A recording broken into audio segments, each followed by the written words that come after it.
Hey guys, how's it going? This is the Bald Metal Nerd coming at you with another wonderful god darn video. In my last one, I talked about bands changing vocalists and the impact that can have. I figured in this one I would just talk more about you know musicians who aren't the vocalist who switch around in bands and the impact that can have. So I'm just going to talk about a few bands. I'm not going to go on and on and on with examples. First, I'm going to talk about some examples where I don't think it's worked out particularly well for the band, and then I will talk about an example where I don't really think it slowed them down one bit. The first example I'm going to talk about, which I consider they've had the most trouble with this, and these bands are all kind of similar in a way because they all have like a principal songwriter, and it's kind of a single guy's vision, but I think having certain members come and go does impact it some. And of course, the first band I'm going to talk about is Iced Earth. John Schaefer is pretty much, of course, the mastermind behind Iced Earth, as we all know. And they have had more or less a revolving door of musicians in the band, more or less since its inception. They've had tons and tons of different people in the band.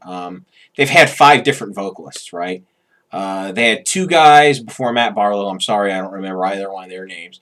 Then they had Matt Barlow. Then they had Ripper Owens. And now they have Stu Blocks. That's 5 different vocalists, right?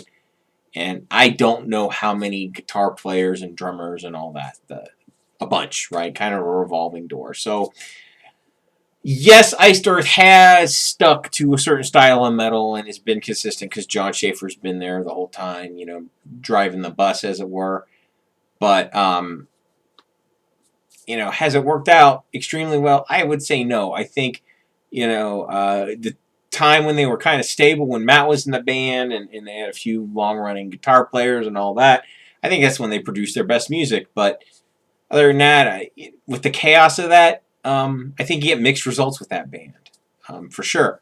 So now I'm going to talk about a bit more of a famous example and what you think of the consistency of the work there.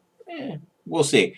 And, of course, I'm talking about Megadeth, right? And as we all know, Dave Mustaine is the primary driving force behind that.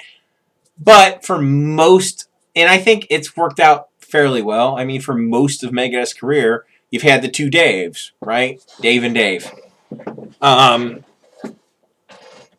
of course, we all know that probably they had the best chemistry when it was Dave Mustaine, Dave Ellefson, Marty Freeman, and Nick Menza, right? That would be what most people consider Megadeth's best time, right? Was it those 4 guys that made the magic happen on those albums? I'd say so, because those were very special. But of course, they had some really fantastic work before and after that era. They've done great work both times, and I don't think Megadeth has suffered that much for it as compared, especially to Iced Earth. But I don't know. I think if we didn't have the revolving door in Megadeth, we might have a bit more consistency from the band. I think it has drug them down a little bit, but not extremely, right? So now I'm going to talk about a band where, frankly, I don't think it's slowed them down a bit, and that is Overkill. The only 2 members that have been in Overkill the entire time are Bobby and Dee Dee, right? Now their guitar players are long serving.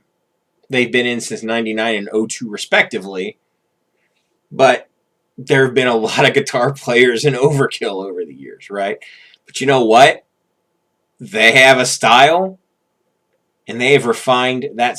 Every album, they just keep refining that style and just keep building on it. There's a vision there, so I don't really think it's hurt Overkill in the least having that happen. So I guess the question is, what do you think makes it easy for easier for some bands to swap out members than others. Because, again, I think it's like vocalists. It's mixed results. Sometimes it works out just fine. Other times, well, it can have a negative impact on careers when you swap the personnel out too much. But, is it because these guys are assholes and that's why nobody wants to stay in there? Who knows? Who knows? Of course, as always, let me know in the comments below what you think about this. That's pretty much it. Thanks so much for watching. As always, live long and prosper. Keep on rocking.